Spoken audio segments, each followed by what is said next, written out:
Hi, Tyler Odell here with Odell Complete Concrete, and today is the first day on this brand new project we're doing here in Laguna Niguel.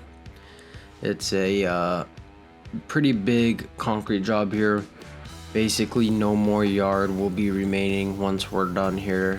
The homeowner wants to concrete just about everything except a little like 5x5 section out front for some grass. So basically it's all concrete, and we're going to be doing concrete walls here as well going around the perimeter of his property. You can see this is on a hillside, and there's a lot of slopes going on here, and when it rains basically all the water just runs right into his yard, and we are taking preventative measure to make sure that does not happen anymore. So we're going to be installing brand new drainage systems, French drains, and then just regular 3-inch drains going through the property, backyard, behind the walls, and going out to the city curb.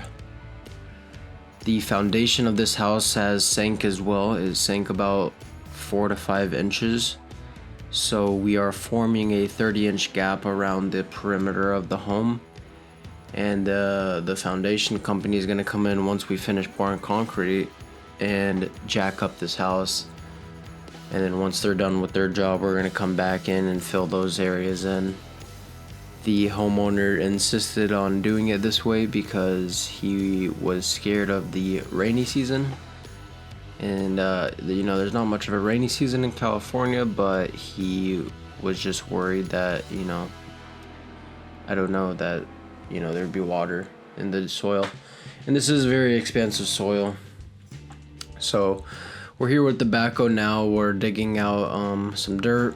We're wanting to remove as much of this native soil as possible because it's just really, really bad soil. It's like clay basically, and we want to take out as much of this as we can and then install more road base and then leave space for a solid 6-inch slab with rebar. We're going with pink rebar too. The homeowner requested pink rebar, fiberglass rebar, and that's kind of rare, but he wanted it that way, and I think it's good. It's a lot better than steel rebar at least, so we went ahead and went with the pink rebar on this one. Right here the backhoe is digging out for a gas line that we're going to be running.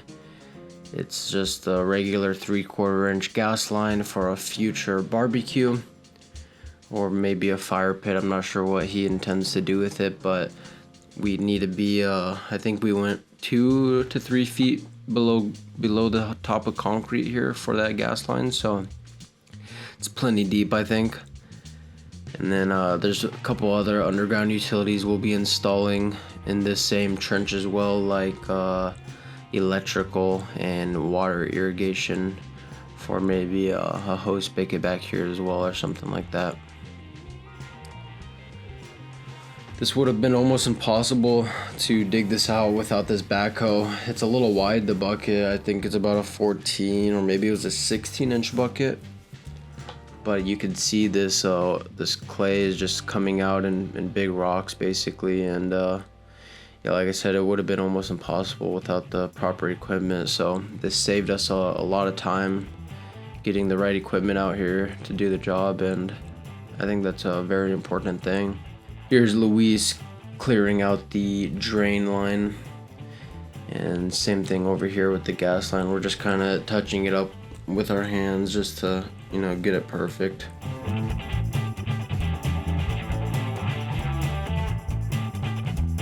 Now the backhoe is going back through the center of the yard that I had marked out for him, and he's digging the 3-inch drain line that we will be installing here for the concrete.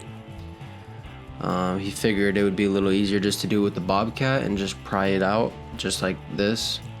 So that's exactly what we're doing, and you can see it's all clumps, rocks, chunks. I mean, this soil condition is something else for sure.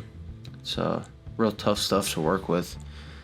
Even when we were forming the walls, you can't even get the stakes down in the ground. We're using metal stakes, and it's barely getting down there. I mean, we can get them down, but it definitely takes some pounding.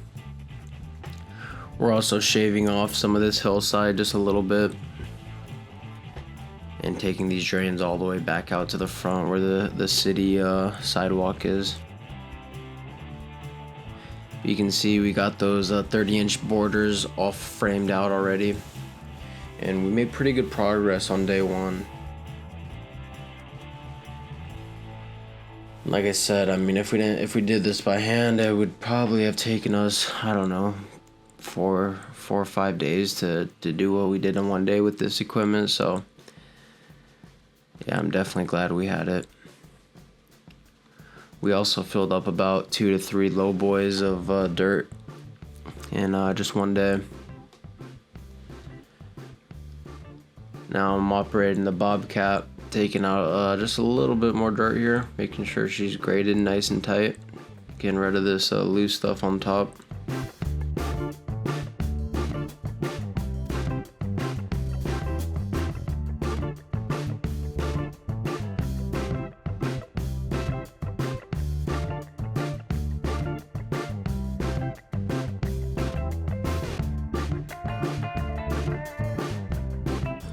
Alrighty guys, we're wrapping up day one of this new project I'm starting here.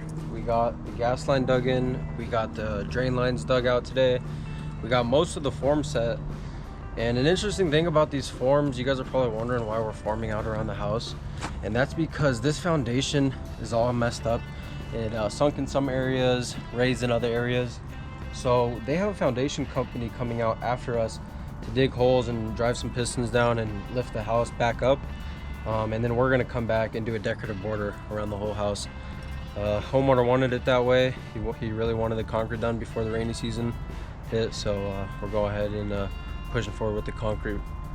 But yeah, that wraps up day one. We'll catch you guys here tomorrow for day two at 7 a.m. bright and early. Let's do it.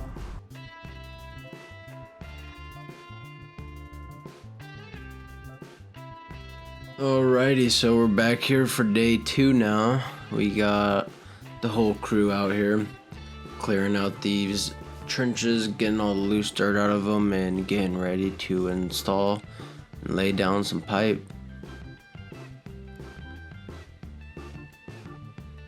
Doing a little touch-up work on these little forms around the perimeter of the house, cutting up some stakes custom, and these are a lot better stakes than you can get at the store, that's for sure, because the ones they sell at Home Depot will snap with one blow of the sledgehammer. So it's always better to cut your own. If you got scrap lumber laying around, just cut a couple yourself, especially in soil condition like this.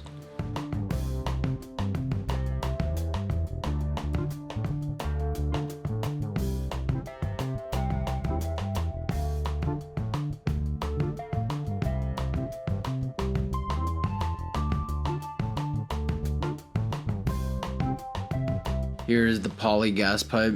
We're going to be running this to the corner of the property.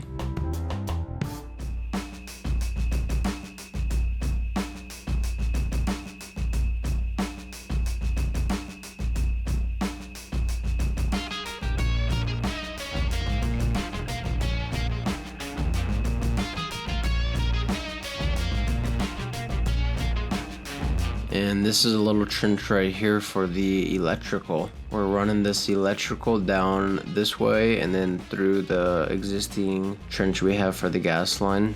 And that's just going to be for future electrical for whatever he needs it for. An outlet, low voltage lighting, or whatever he wants.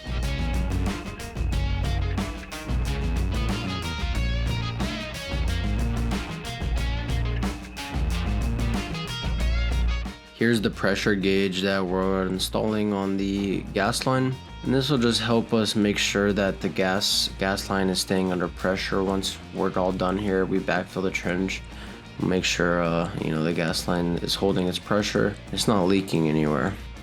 And before we even backfill it, we spray some soapy water or something similar to that while the gas is on to make sure no bubbles are bubbling up along the gas line, and that usually happens along the fittings. So you could see there it's holding about 5 psi of gas, which I think is pretty strong, but I don't know. Let me know what you guys think about that in the comments. But it definitely was holding some pressure. We had a couple leaks initially, but we double checked it with the soapy water, and we made sure it was good, and sure enough it was.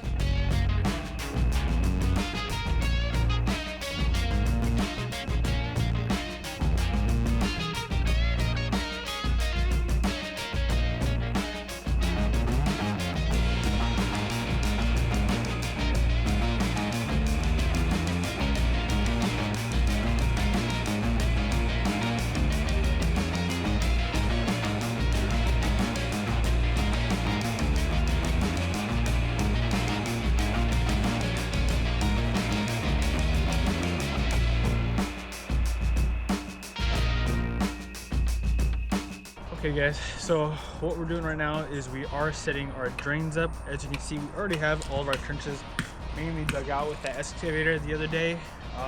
Now we're just kind of cleaning it up by hand.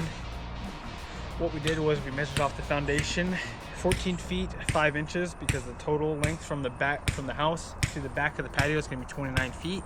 So we're putting the drains straight down the middle. Everything will slope like this towards these drains. I got a streamline going up right now.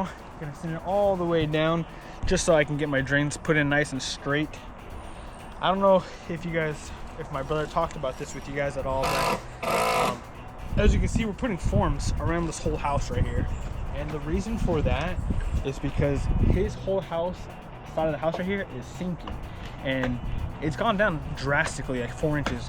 When we were putting the laser level up from here to here, it's like a 4-inch difference from the top of our forms over there with the house of the weep screed to this weep screed. It's pretty bad.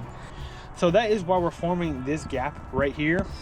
And the reason for that is because the foundation company is going to come in and they're going to put these like big sonotube that are going to go down, like they're like big pipes basically. They go down 70 feet to pretty much lock this footing in place, and then they're going to strap it to the foundation, and that'll prevent this thing from sinking anymore. As you can see, the massive crack right here in the stucco, it's just all dropping. So he's having a lot of problems back here, and that is also why we dug about 6 to 7 inches out of this backyard, and we're going to bring base in and pour this concrete thick back here, because there's a lot of movement in this soil. So we're going to do our best to prevent any cracking. But you know, like my dad always says, ice cream melts, concrete cracks. So we're just gonna pull the streamline down though, and I'm gonna get these drains all set up. Basically, we have our drains spaced every 20 feet, and the 10-foot sections in the middle between the drains will be our high points.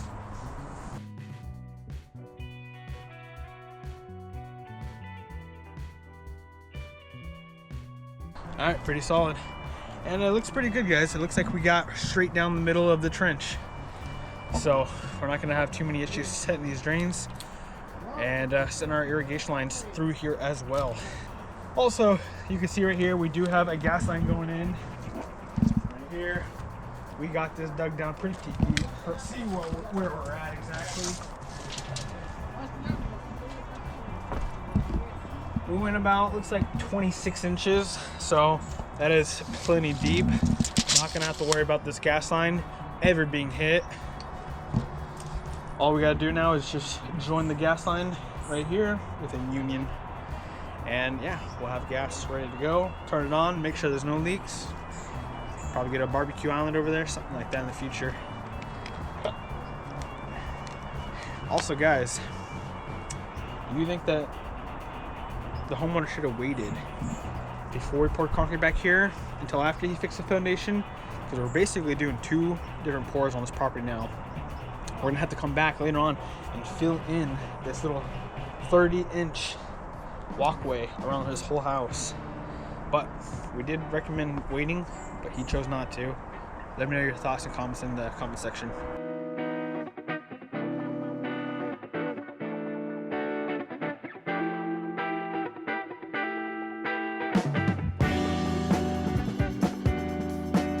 Alrighty guys, we are connecting the gas line now.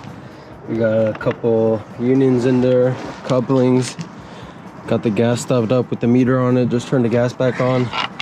Now we're just connecting this union. Enrique's connecting it.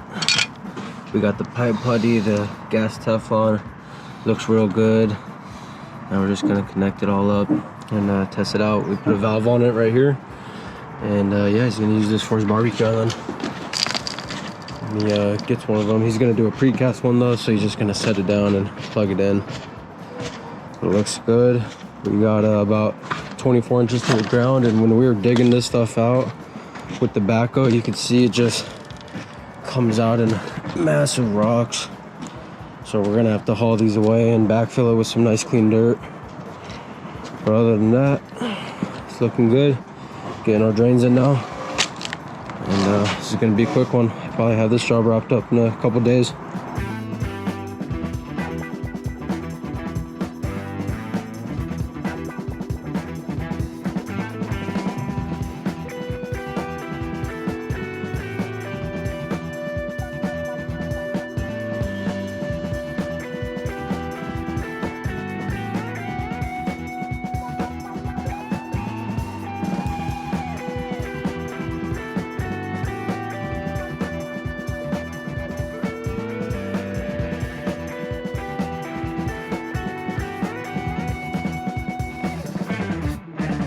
Yeah, so we're just installing this gas line here. We got it all laid out. Got the gauge in and tracer wire and everything. But we're just checking it with some soapy water, and we just got a little leak here. You guys can see that when we put the soapy water on it. We use that to check all of our fittings and unions and connections to make sure there's no leak with the gas line. And when you put it on, the bubbles will just start coming out immediately. But now you can see there's nothing. So looks like it was just a loose union. We just tightened that baby up. No more bubbles. She's good to go.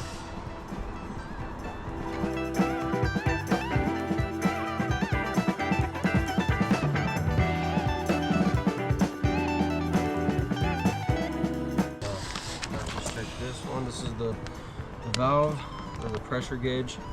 As you can see, no bubbles there either. And it's holding about 5 psi right now. So yeah, it looks good. 4.5 psi. And that'll do it. Now we can go ahead and backfill her with some clean dirt. As you can see how bad the soil is. It's big rocks. We don't want to throw that back in the trench, so we'll get some clean dirt here and backfill all this. We've got our electrical in too, so we're good to go.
Those are just rocks.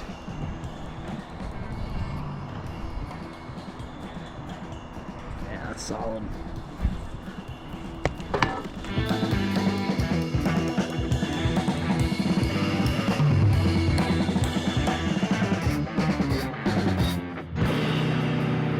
So Timmy is excavating this little trench here, and that's gonna be for a spigot.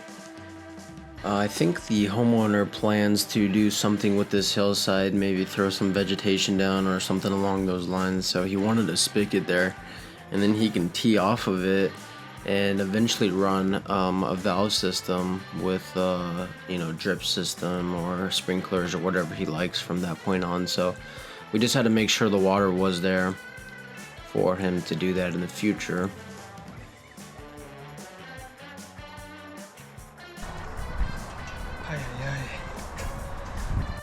But yeah, this dirt was really tough. It was really hard to dig through. Probably not as bad as the stuff my dad has to deal with out there in the desert, but it's pretty close, I'd say.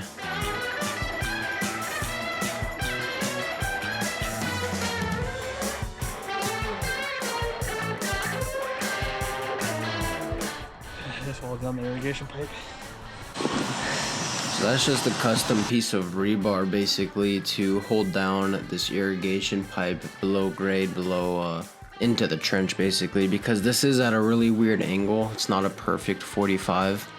So we did throw a 45 on it from the bottom, and we had to keep it down, tucked in into that trench. So little rebar staples really do the trick, and you can use that for anything, whether it's PVC pipe, 3-inch drain lines, gas lines, whatever you need it for. It's a nice little trick to do or to use if you need to hold something down or in place.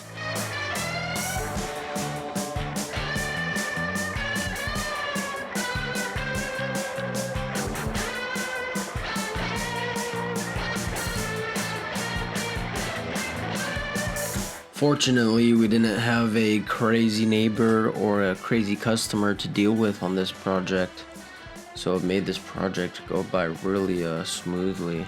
But I tell you what, it's a pretty often occurrence when we do have to deal with a crazy, but not on this one. We got lucky basically.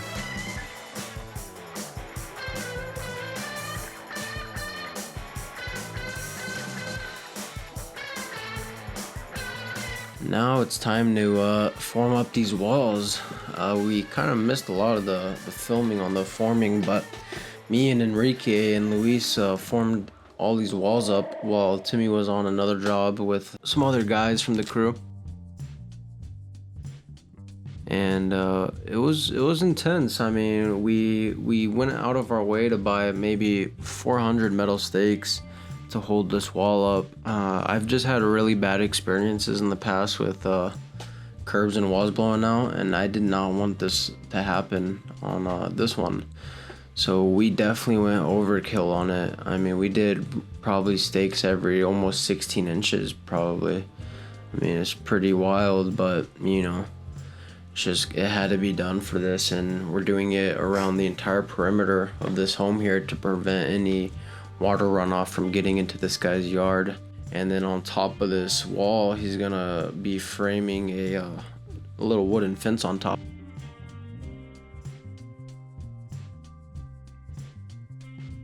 Good morning, everybody. We're back here on my project in Laguna Niguel. We got all of the concrete walls framed out today. We got a bunch of stakes in there, probably every 12 inches with kickers every 12 inches as well. I'm hoping this baby doesn't blow out on us, but we did get it all framed out. We got rebar inside the wall. Just waiting on concrete now. It'll be here any minute, and we're just gonna pour this baby out, praying for the best. You know, I've had some mishaps in the past with these kind of walls where they'll just blow out on me and all the concrete will come out or whatever, or maybe it'll just have like a little hump in it on one side. So I braced the shit out of it today, and I'm really hoping it'll hold with all that weight in it. I'm sure it will, but it's gonna be fun to see and find out. So stay tuned and let's do it.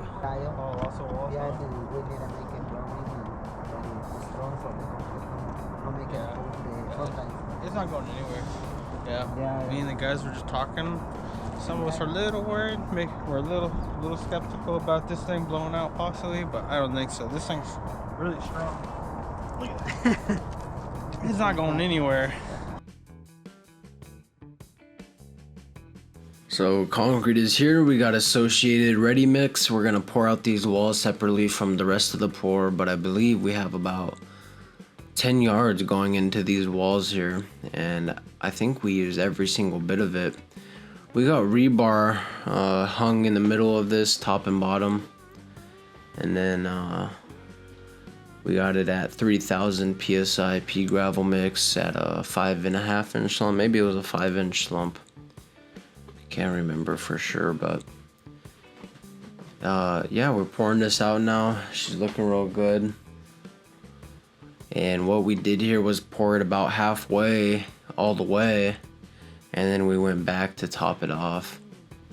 And that's just so there's not too much pressure on the bottom all at once, and everything's poured out a little more evenly that way. We're also tapping it with hammers on the side because we didn't want to use a vibrator for this. Usually you'd vibrate concrete walls and stuff like that, but we're going to be stripping and facing it today. So we just went ahead and tapped the sides of it with a hammer, because what happens when you vibrate these a lot is that'll also cause the forms to blow out on you. We could have got away with it on this one just because of how much bracing we had in it. But usually if it's not braced very well and you're vibrating it a lot, that'll be just another cause for it to blow out. Coming towards the end of this wall here, at the very end, it's gonna kind of ramp off into nothing, and we'll just kind of freehand that. You can see our irrigation pipes behind that wall, but it's all poured out, and guess what? Not one single blowout in it. So you could say that's a job well done. I mean, no blowouts. That made me real happy. And yeah, I mean, just look at all these stakes in it. I don't think there's any way this could blow out. I'd be real surprised if it did with this many stakes, but we did it right, and came out nice. She's a little wet for sure, but kind of just floating it, bringing that water up, and letting it bleed out. Definitely don't want to hit it with a steel trowel at this point, but a mag float or wood float is real good for it. Alright, we got a nice straight stake here. We're going to be cutting in our joints on this concrete wall. We already drew out a plumb line right here to follow. So I'm just going to go in with this metal stake here and try to follow that line as best as I can and take it all the way down.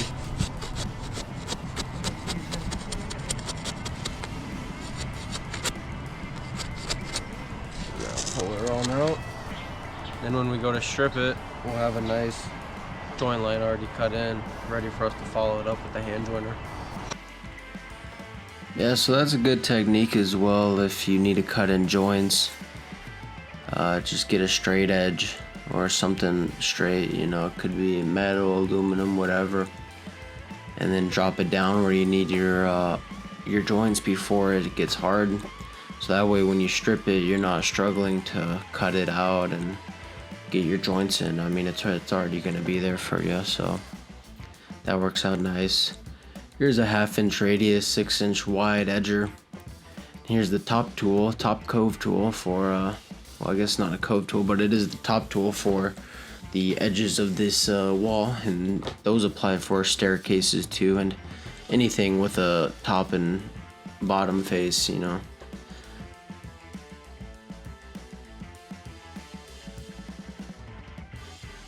Definitely had enough guys here to get this done, and I wanted to make sure we had enough guys just so this came out perfectly. I wanted to make sure it was done right and done good, and that's what we did here. Now we're stripping the faces, and you can see we already had that line in it, and Enrique's just following that line up and making it even deeper, so when we go ahead and pass our joiners, it's real nice and smooth for us to run it in there. Yeah, we went ahead and stripped the faces, floated it out, cut in our joints, and now we're hitting it with the steel trowel, and this concrete went off pretty good. I mean, probably from pour to finish, we were done by maybe 10:30 a.m. and we poured it out at 7 a.m. So it went by quick, but we had a lot of hands on deck to get it done, and we got it right. And then I just went ahead and freehanded this little taper right here. It taped off into nothing. Right here at this very end point, it looked a little funny, so I had to cut out a little bit more concrete and float her on out, but got her nice and good, and she looked good.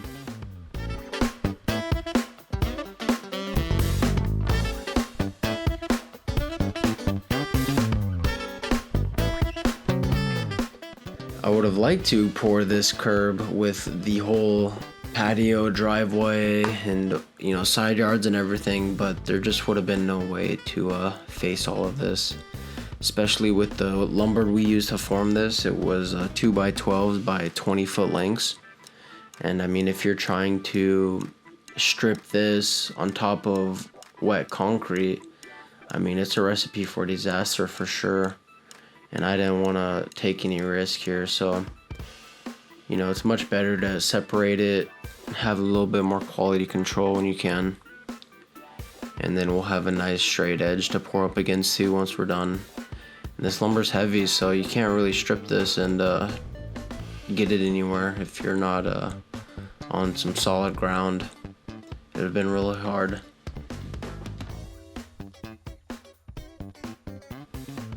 So we got a solid team here that's stripping the forms, and then we got another crew that's coming behind them and finishing everything. And it started to take shape here, and it started to look really good, and yeah, no blowouts. Everything came out perfectly, no big rock pockets, and just from the taps of that hammer we were doing, it surprisingly pulled up a lot of cream to the face. So when we stripped the forms and faced it, it was real nice and creamy.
Here's the world famous 50% horsehair, 50% nylon concrete broom. This thing gets it done too. I mean, look at this. Look at this finished product that this nylon horsehair broom is leaving. I really think horsehair brooms probably give concrete the best finished product.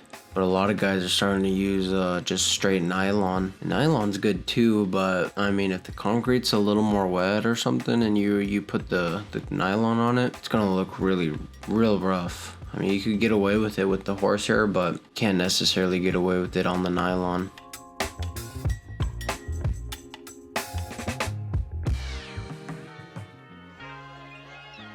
And here's those big old 2x12s we're hauling out. Same thing with these metal stakes. We got a big old bucket of stakes here we're hauling out. Getting some fun shots of the guys moving material.